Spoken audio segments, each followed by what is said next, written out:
Wanda, just like we practiced. What about the gas? Get it out.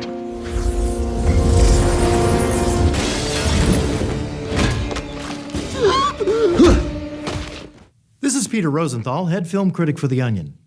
Today, I'll be discussing Captain America: Civil War, the latest action-packed entry in the Marvel Cinematic Universe, which is, unfortunately, extremely difficult to follow, given that only a handful of the characters have starred in previous feature-length films laying out their origin stories. In fact, there are literally dozens of supporting characters, and even more extras who have not been the subject of their own standalone movie or TV tie-in from Marvel, leaving viewers completely in the dark as to what the hell this movie is supposed to be about.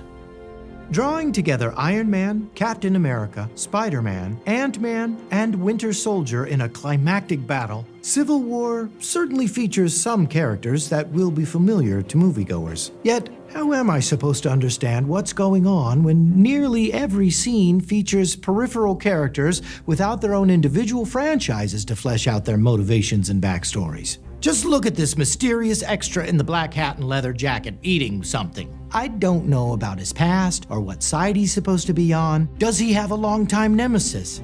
Does he stand with or against Captain America? At the very least, devote a 3-episode arc on Agents of S.H.I.E.L.D. to him so that viewers have some kind of context. In scene after scene, I found myself throwing my hands up in utter confusion at what was supposed to be happening. Who are all these goddamn people?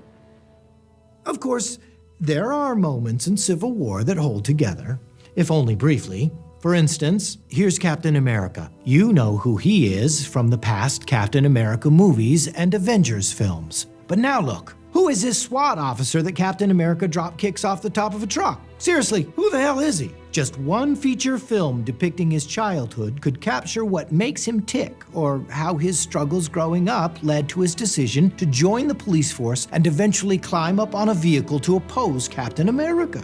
Without knowing that origin, it's impossible to watch this movie.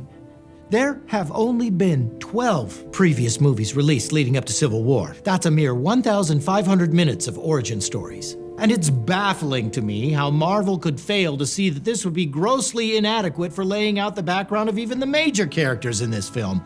By my estimation, Marvel should have released a bare minimum of 25,000 origin films to properly introduce audiences to the full cast of characters in Civil War.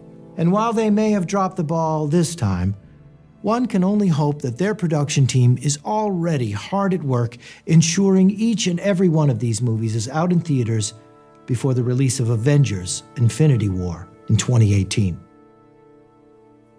For The Onion's Film Standard, I'm Peter Rosenthal.